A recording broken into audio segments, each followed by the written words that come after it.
And I think that we can move into introducing Terry Anderson to you tonight. And hopefully, if you haven't seen the cover is kind of like what's on your screen here. This is our most recent issue, the summer issue of South Dakota History, the journal that the South Dakota Historical Society Press and the Historical Society itself produces. And this entire issue is devoted to this wonderful story that Terry Anderson sent to us about a year ago. I lose track of time. Anyway, it was so fun. Yep. We thought we're like, we need to publish this. It can be its own standalone issue. He had lots of great pictures to put with it that we really wanted to be able to include. So Terry Anderson earned his BA in government in 1974 and his master's in political science in 1977, both from the University of South Dakota. He presented early on this research that he's done, a lecture presentation called The Train is Coming at the Center for Western Studies at Augustana at their Dakota Conference in 2024. And he actually got an award for that. And I think we can all see why. So congratulations on that. And Terry was a member of the staff of the South Dakota Legislative Research Council from 1977 to 2000. And then he was the director from 1982 to 2000. And he ended up spending 41 years in public service. And the last part of that, he was the director of the Wisconsin Legislative Council from 2000 to 2018. He lives in Wisconsin still with his wife, Gretchen, and his wife was the press secretary to Governor George S. Mickelson. I'm sorry, I'm tripping over my words tonight. So Terry has a great background to bring to analyzing this material, but also some wonderful memories. So I'm going to stop talking now and turn this over to Terry. Thanks so much for joining us tonight, all Well, of you. thank you, Deidre. I appreciate the introduction. I appreciate the invitation, and thanks everyone for joining to hear a little bit of the story of the 1968 Victory Special, the last time a passenger train really rolled the entire state of South Dakota, and the last whistle stop that came through South Dakota. So, a bit about the organization of how it came to be. Uh, it was designed, and we'll hear a bit about this in a minute, to be something that would promote Governor Archie Gubrud's bid to unseat George McGovern in 1968. And it kind of grew from that need for something that would draw attention to Gubrud's campaign. And the call went out to a number of folks to consider volunteering to help on the train.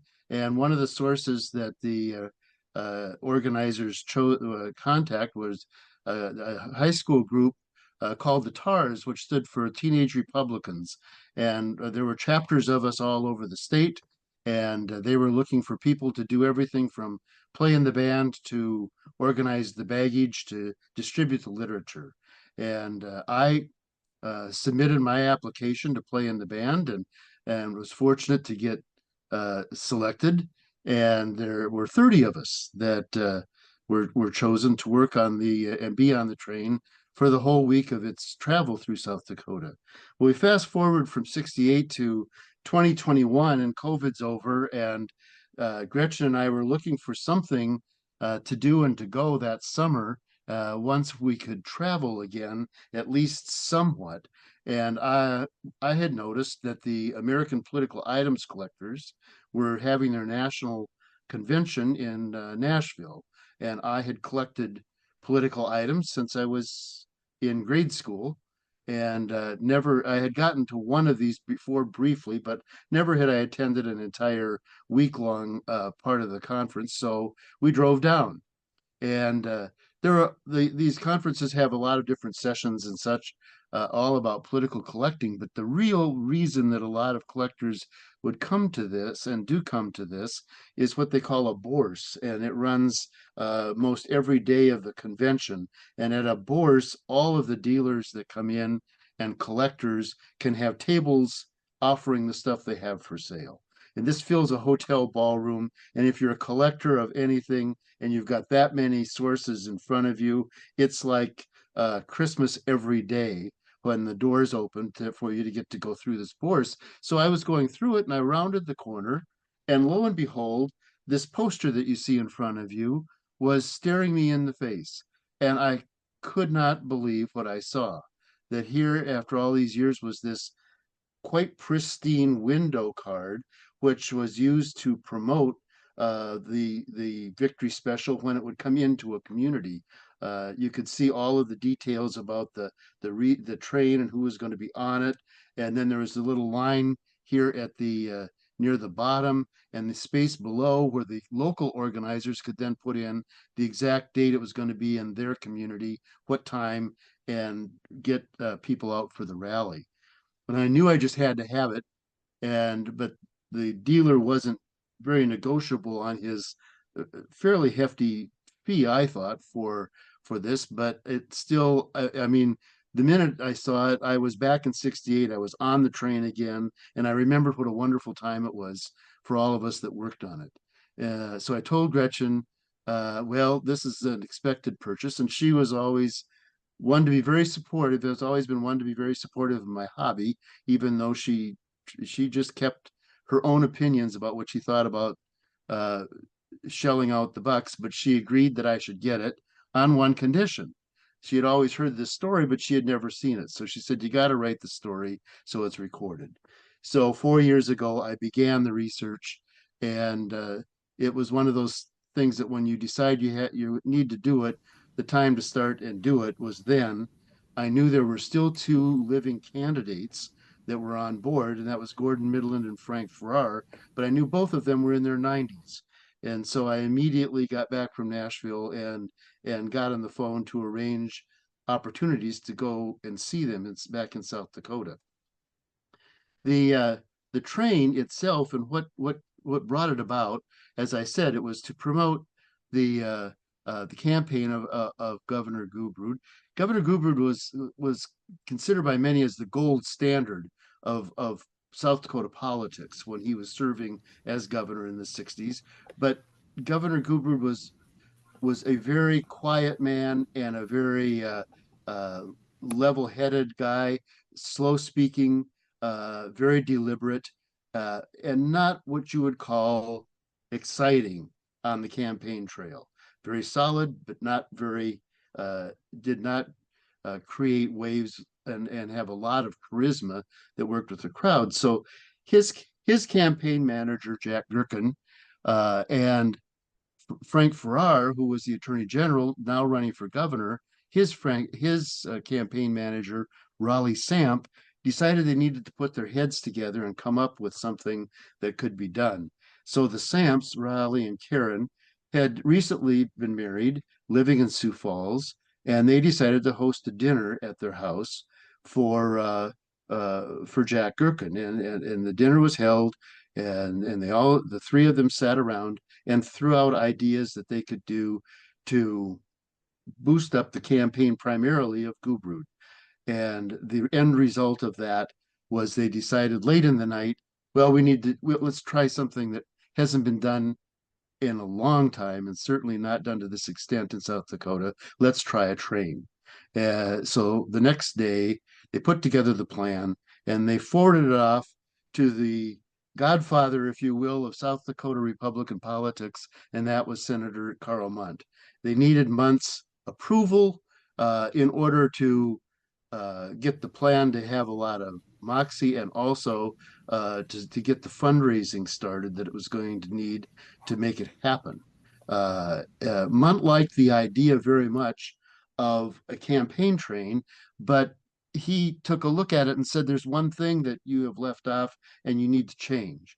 And he called back to talk to Jack Gherkin, who is in this photo right here, and Gherkin was on the other line, and the call went to young Raleigh Samp, who was in his very early 20s. And here's Senator Mundt suddenly on the phone, and he's saying to Raleigh, "Well, boys, you've got a good idea, wonderful idea, and it's something we've got to do, but I want to make one change. You've got to have, instead of a diesel engine, you have to have a steam engine, because that steam whistle is shrill. It'll bring back the full effect of an antique campaign train, and you got to do it." Well, so Raleigh was not about to tell the senator no, and they said they would look into it and pursue it. So they went about organizing to get the train and get the steam engine. And the railroad company said, you're not going to have a steam engine. It weighs 4 times what a diesel engine weighs. And if you use it on the condition of South Dakota's tracks, you're going to derail before you get to your 4th stop.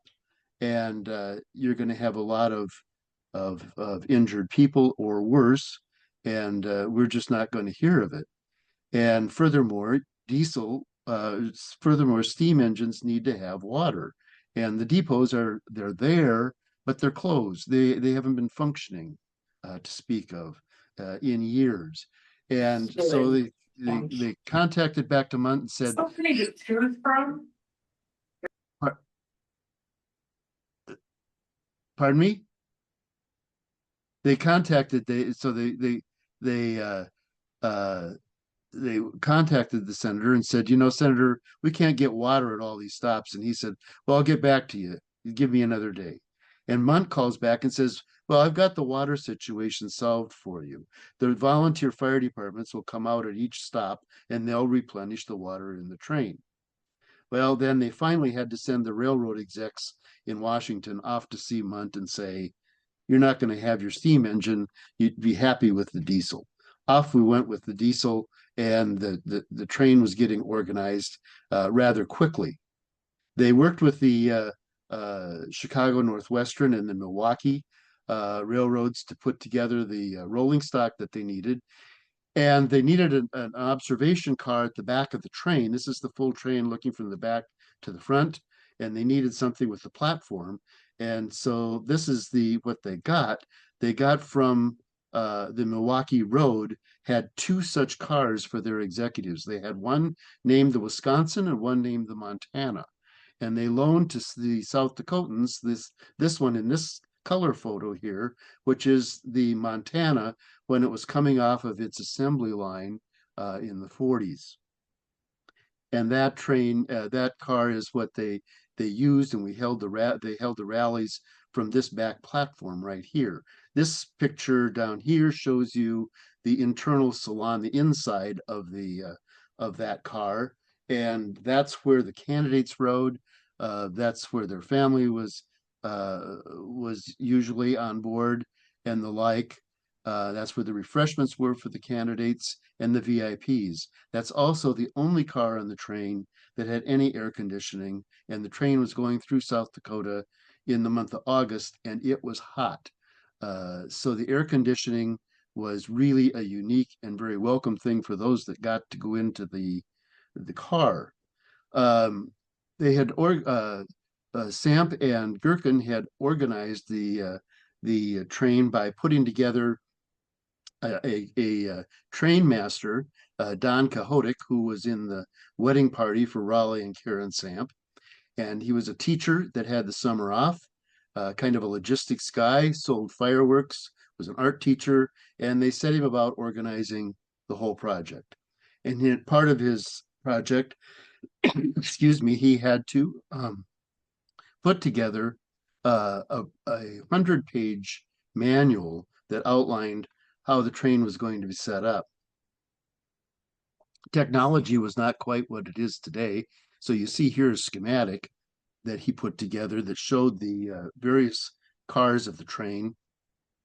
There would be the engine, then followed by the baggage car and the public cars, and then finally the staff car. And there were room for 90 passengers to ride in the public areas. And back here was the Montana, which had a kitchen and 5 individual rooms that were like small suite areas where people could hang out, take a nap, or whatever, and then the salon area itself.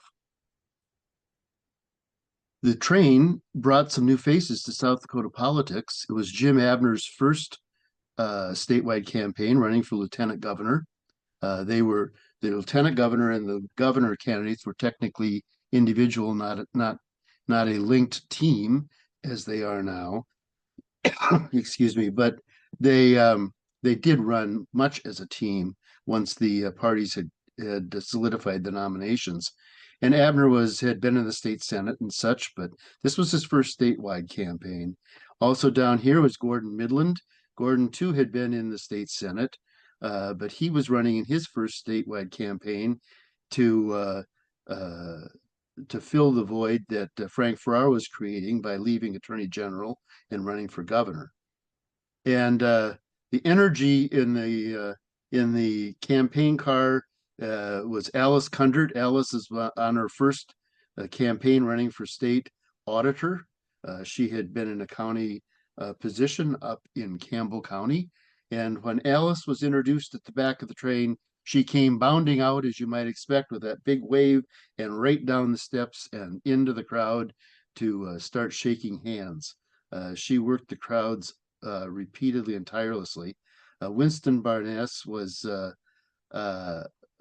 candidate, new candidate running from Redfield and running for the PUC.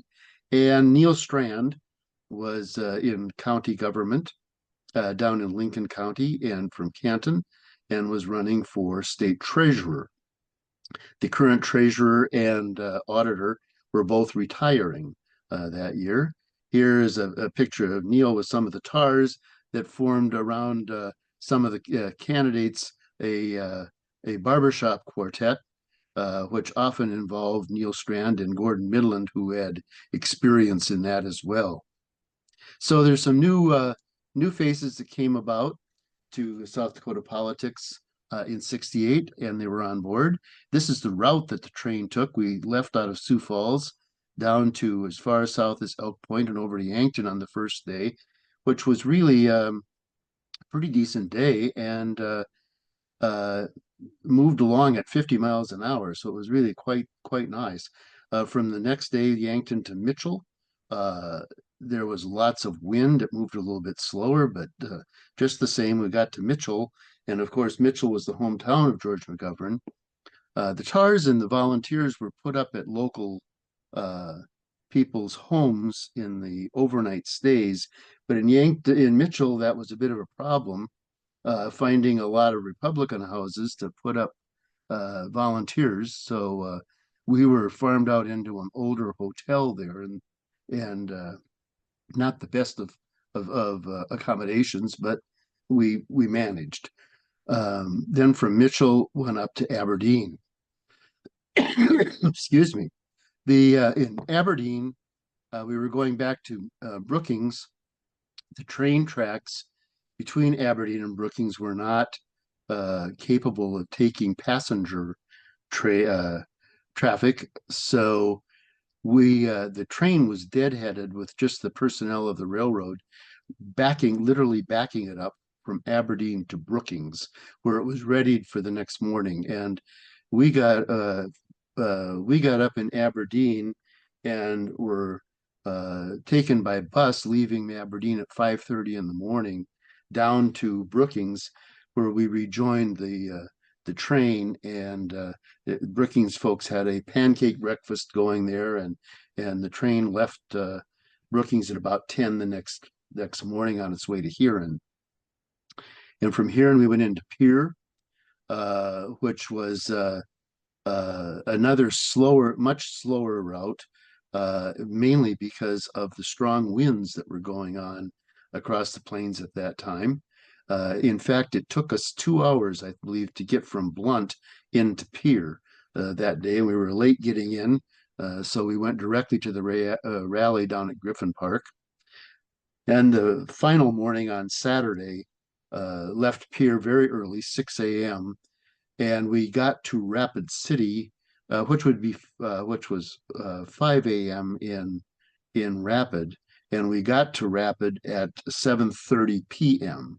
That was a day that was much an ordeal. I think the train averaged a speed of 17 miles an hour over that stretch from Pierre to Rapid City, and from Wasta into Rapid, it was down to 12 miles an hour.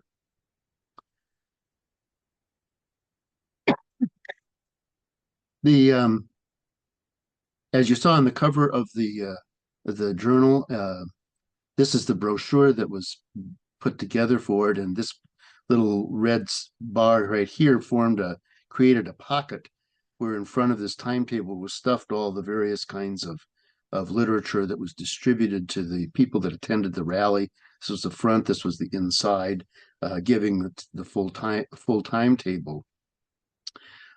Each stop had a rally. Originally, the poster said there would be 75 cities visited. For various reasons, there ended up being a total of 54 rallies held.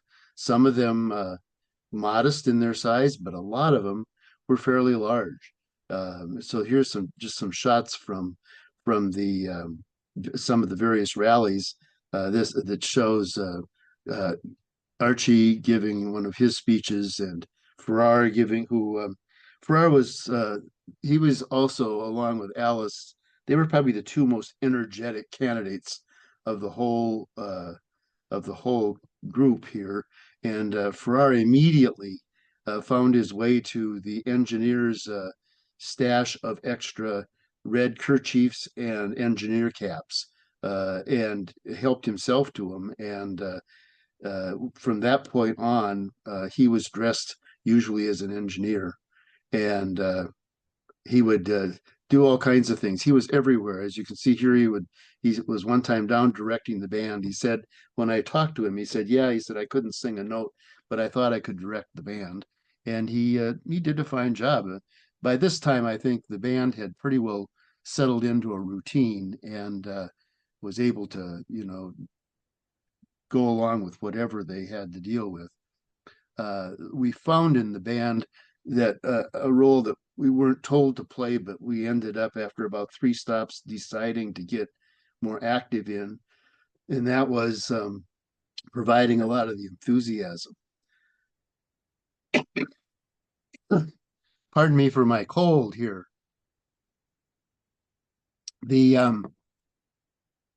And we would find out the applause points, the big points that the speakers were making, and the speeches were pretty similar from rally to rally, and what the jokes were, when the laughing points were.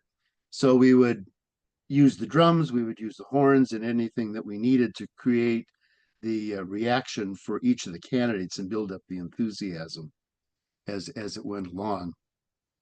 This is a couple there. It was interesting when I put out on Facebook a copy of the poster, that then what a project I was planning to get into, I started to hear from people that came across that poster and had some connection with it. And one of the people I heard from was one of the Scottvold sisters, who are pictured here boarding the train in Blunt. And they were, I believe, about 9 and 11, or right in that stage, boarding it. And their father, Selmer Scottvold, was a Republican activist in Huron and wanted his kids to ride. And you could ride the train from stop to stop for $1 for adults and 50 cents for kids. What I think is very striking about this is everybody that rode the train, all the public members that came out to ride the train, they all came out in their Sunday finest, and were just dressed up for the occasion, and it was really kind of neat seeing that. Governor Bowe was still a little bit sore because he had his eyes on the nomination to run against McGovern, kind of got aced out through party organization and the legislature organization. So he had other commitments and didn't really join the train, came out at about Herald. And Dave Volk had an interesting story. Dave Volk, who was the head of the advance team, was to get Governor Bowe to board the train and ride on into Pier. And so he spotted Bowe at the platform of the depot and went over and said, Governor, they'd like you to get on board so you can ride into Pier and perhaps make a speech in the stop at Blunt. And he said, no, that's fine. I'm good here. I don't need to get on. And Dave didn't know what to do. So we went to Raleigh, and Raleigh said, get him on board. And Raleigh, so Dave just went back and mustered up the best he could as a college kid and dealing with the governor and convinced the gov to get on board. And Bo rode into Pier. That was his only day and the only part of the route that he participated. But he did give a tremendous speech in Blunt, a real stemwinder. This is what the tars were up and wearing. This is Craig Volk and one of the other tars that were ready for passengers to board in their uniforms. The girls all had these ice cream barrels that had been decorated with bumper stickers, and these were filled with brochures and those packets of information, as well as with Nixon buttons and stuff that could be sold, as well as giveaways. And then they circulated the crowd and distributed that in that material.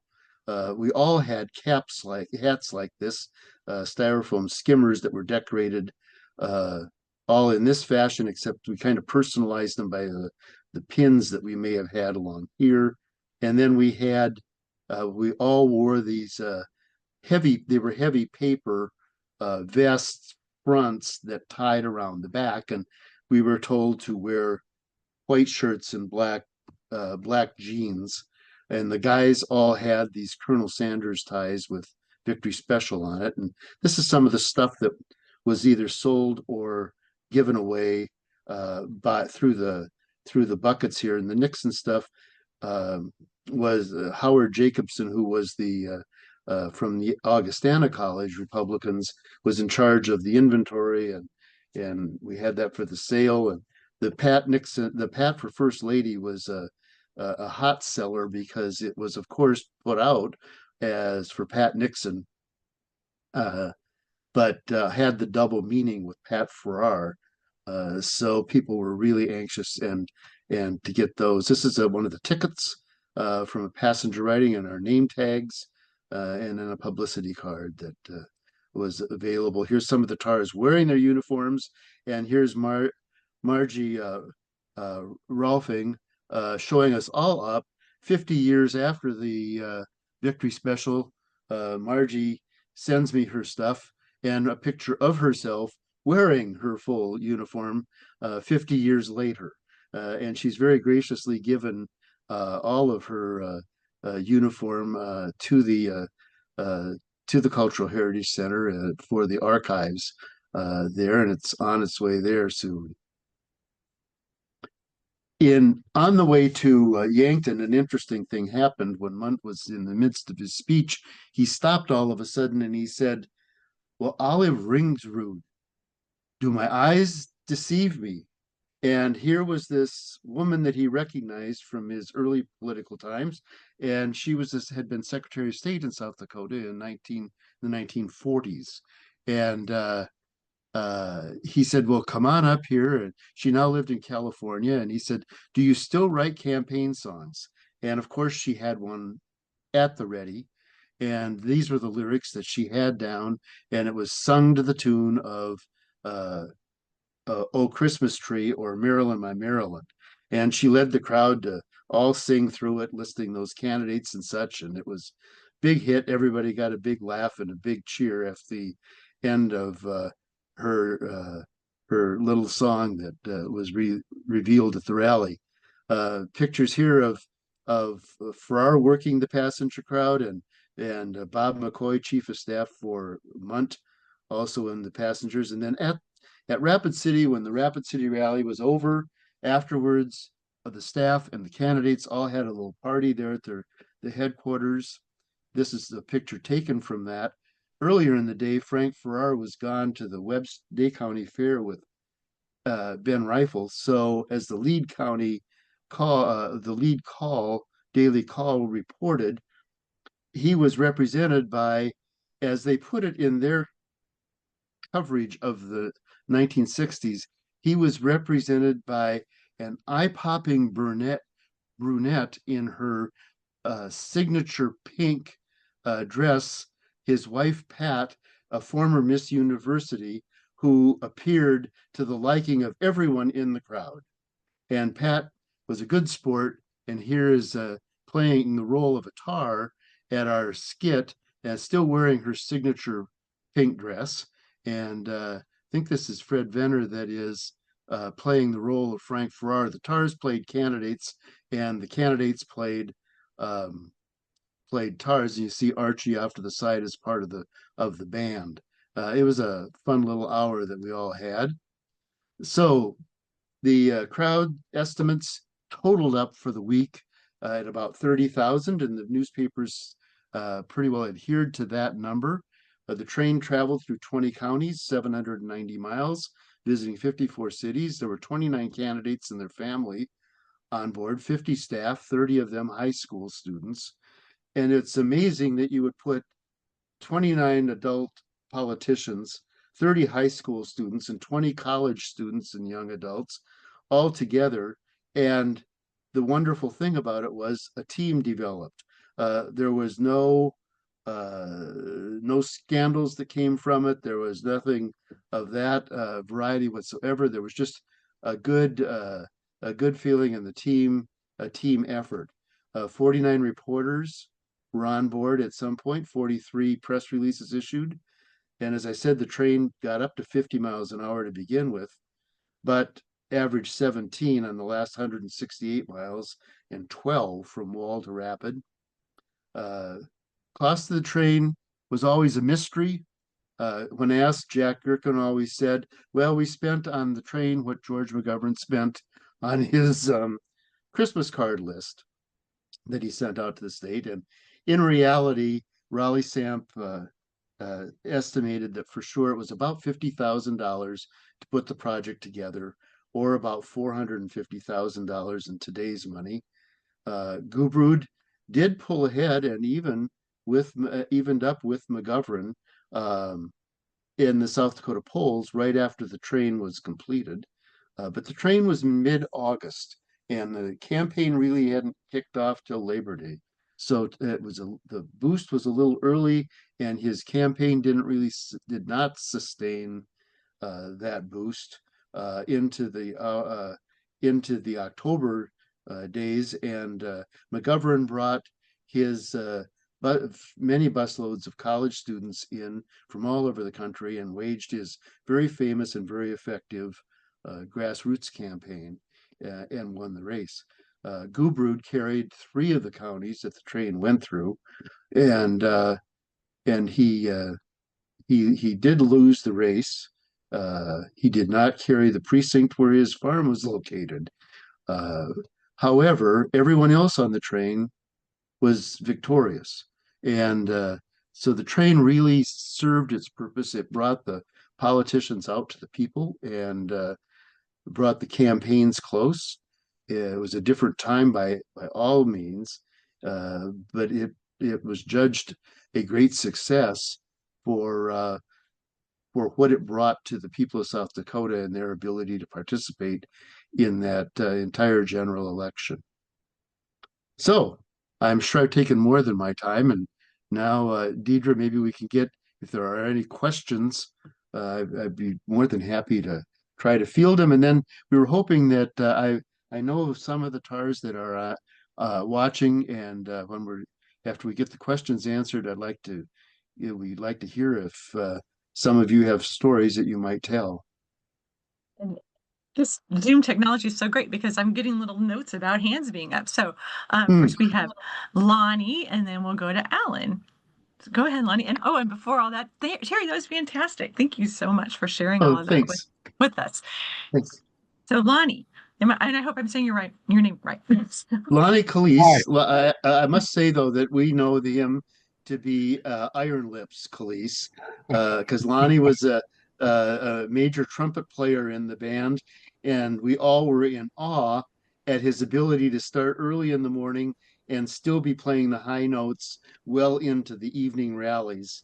So we named him Iron Lips. I appreciate that, Terry. And it's so great to see you. Good to see you. I do have a couple more memories. Can you hear me? We can hear you. Are you hearing me? Yep. Okay. I do have a couple more memories I'd like to share. The the very first night before we left Monday morning on the train, I remember staying with George Cunningham, who was a media person in Sioux Falls, radio, TV, I'm not remembering for sure what. Tall guy, deep voice, half bald, but he had a double wide trailer house at just south of the airport.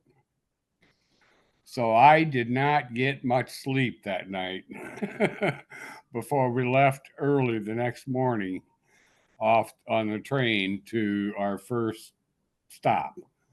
Yeah. And then at the end of the train ride, the last night and Saturday in Rapid City, I got to stay in some mansion up on Skyline Drive in West Rapid City, near the dinosaur park.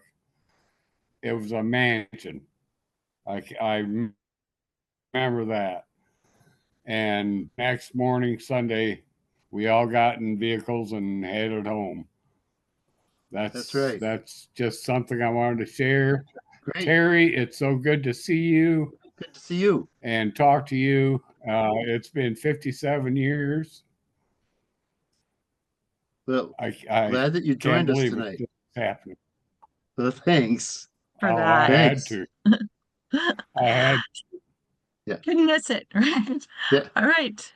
We're going to turn to Alan I Gross, who missed- has his I hand just- waving at me. Okay, thank you, Terry. That was Yeah. a wonderful presentation. Oh, I got the thanks. journal. I read your article in the journal. And my question is more a question to myself than it is to you. My question is, how in the world did I miss this when it happened? Because I was a student at USD in Vermilion, and that summer of 1968, I was an intern in the city manager's office in Yankton. I don't remember the train coming through Yankton, and I was a political junkie. I read the Press and Dakota every day and the Argus Leader every day. Maybe it's my age that I just have forgotten this, but what I really enjoy, and my family was very political too. My dad's cousin, Oscar Brose, was state superintendent of banks and then state auditor. And my cousin was married to Bob Hirsch, who ran against Jim Aberesk in 1972. So there always was politics in my family. But what I particularly liked about your article was at the end when you listed the cast of characters, and there were three people in particular that I associated with at USD in Vermilion in student government. They were Don Ripkema, Dan Parrish, and Larry Eliason. And very active members. That brought back very interesting memories. So I thank you for all of that. It was Thank you. Snapshot of South Dakota history. Yeah, thank you. And you mentioned the Jim Aberesk. Jim Aberesk was just starting his career in '68. His first statewide campaign was that same year. He was the Democrat opponent of Gordon Midland. And to show you how politics was different then, the idea of criticism of your opponent was done certainly in a gentlemanly manner. And the harshest thing that Gordon Midland said about Jim Aberesk, who had just graduated from law school, was, well, perhaps he would benefit from a few more years of experience before running for Attorney General. That was the harshest he had to say. But so there were a lot of names that circulated through that '68 campaign. How you missed it in Yankton, I don't know, but because there was an evening rally in Yankton, and then off we went on our way to Mitchell. But and you were in my hometown in Tripp, South Dakota too. Oh yeah. And I would remark to you, it wasn't a surprise that Gubrud carried Hutchinson County. That's Right. got to be one of the most Republican counties in the state. Yeah, you look at the three that he did carry, that the train went through, and you ask yourself, well, I think, wouldn't he have carried those without the train? And that's probably right. Yeah. The train probably helps. Thank you for that, Yeah. Alan. So Terry, I think Alan brings up a good kind of question. How did you find out about the train and becoming one of the TARs? Well, I was a member of the Moody County Tars, and one of the members of the club was Raleigh Samp's sister, and Raleigh Samp was also from Flandreau, and his father gave me cornet lessons when I was in elementary school. So I think through Raleigh's sister, who passed my name on to Raleigh, is how I got wind of the project and the potential for involvement in it. And Raleigh had really, I was a real kid junkie and nerd about politics. I would, as a fourth grader, write public officials, and I got connected with Ben Rifle that way, who Raleigh Samp initially worked for, and that all kind of tied together and got me involved in all of it. So it was maybe a combination of people volunteering when they heard about it, and also maybe some selection going on from people who Right. you knew. You happen to know some of the right people. And people would recommend other people and friends, and I think that's how a lot of the kids got into it, is that once one friend got into it, they would maybe mention it to a couple of their other friends that would bring them around and, as part of it. Maybe we should turn to the section where Terry was going to Right. call on some Well, I was particular gonna, and one I know people that for that stories. yeah, I know that's on here is Larry Atkinson. Larry was state teenage Republican chairman in 1968, and he was pictured in my little presentation there as he was sort of the lead, the guy that put together the barbershop quartet, and he was also the main guitar player that was the strolling minstrel through the passenger cars. So Larry, nice to see you, and do you have anything to share with us about your experience with the train?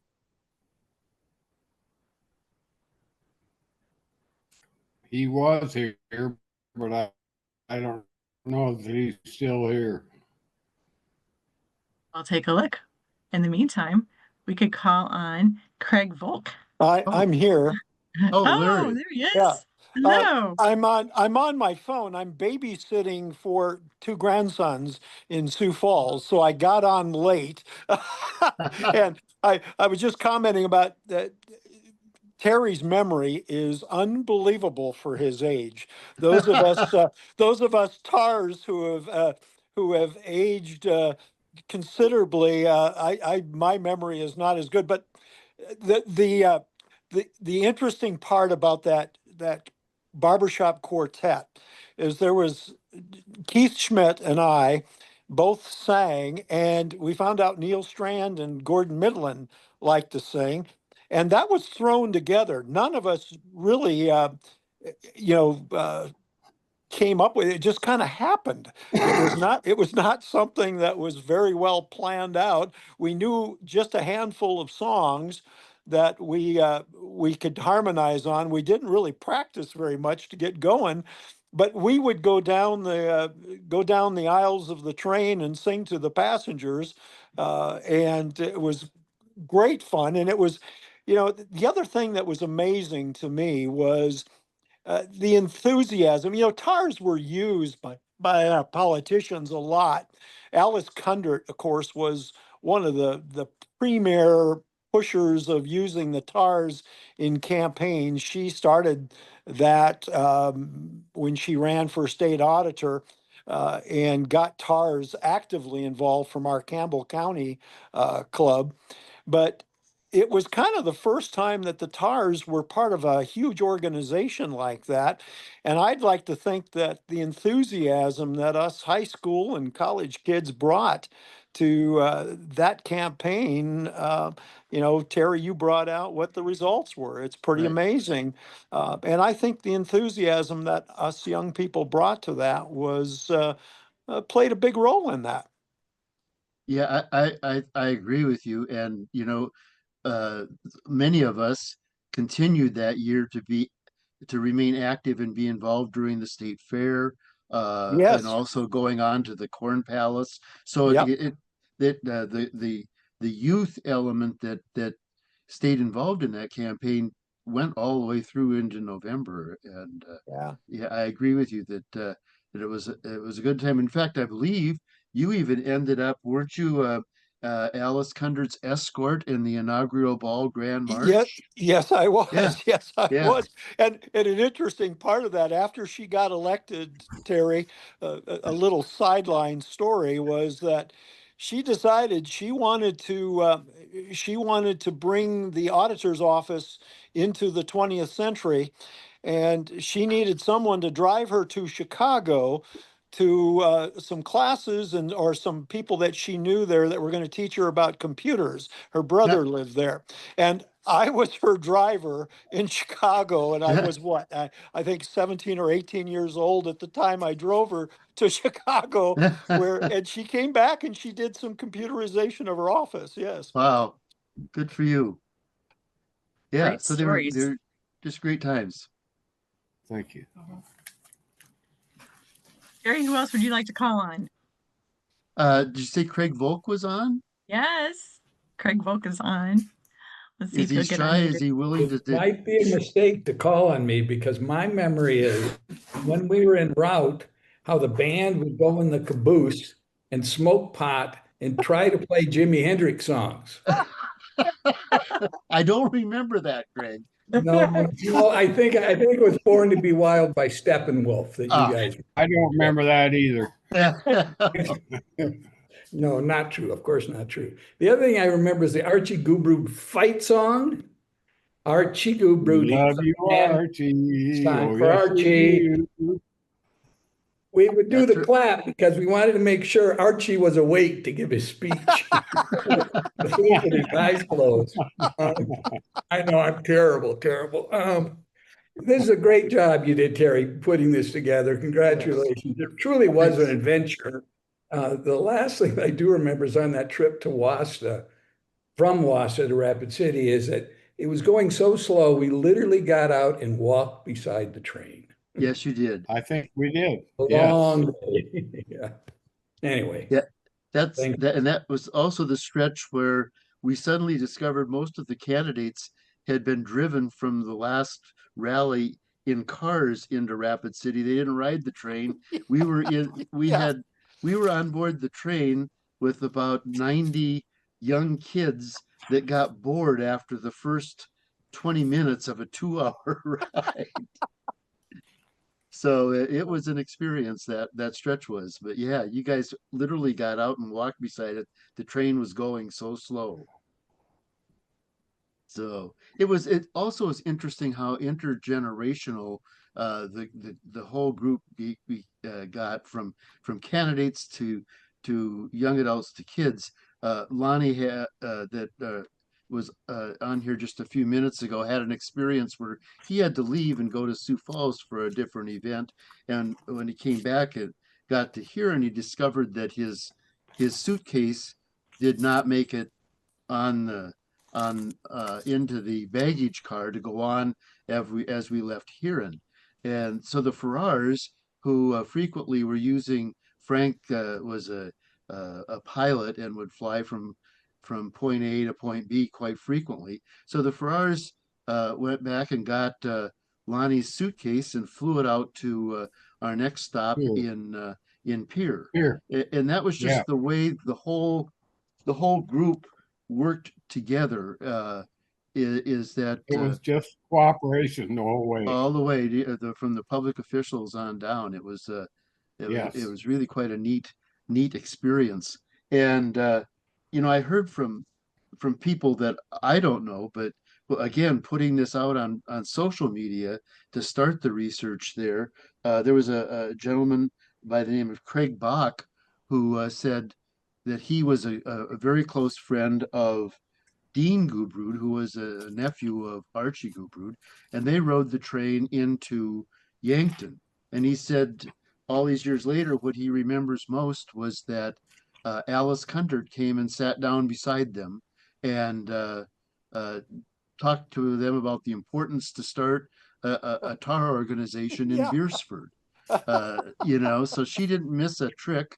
And that was something when I visited with Frank Farrar that he brought up was how Alice took such an interest in the kids, and not just a political interest, but an interest in helping them understand government in general and how government functioned and the importance of being involved in government, and how much that helped everybody by Alice's actions that way.